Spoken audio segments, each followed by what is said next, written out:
Hello, ako si Jason, operator ng DTF machine dito sa Genra Mall. Ang machine dito ay ginamit ng 6 na araw na may total na 32 meters.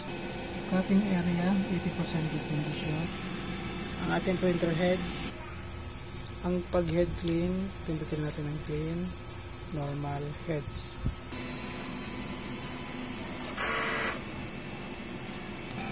Rubber wiper, punasan natin lagi yan pagkatapos mag-head clean. Ito naman ang result ng nozzle check. Yung system po natin ay tama lang. Waste tank pinispose kahapon.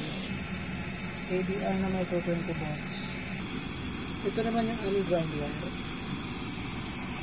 Andito naman yung mga unused natin na stock. Unused ink, tsaka cleaning solution nasa likod. Sa taas, powder, unused, at unused film dito naman sa baba. Records na nagamit, powder, kuyi, isang white ink, isang film. Andito ang records ng aking daily output. Weekly checklist maintenance, monthly checklist maintenance record. Yun lang po, salamat.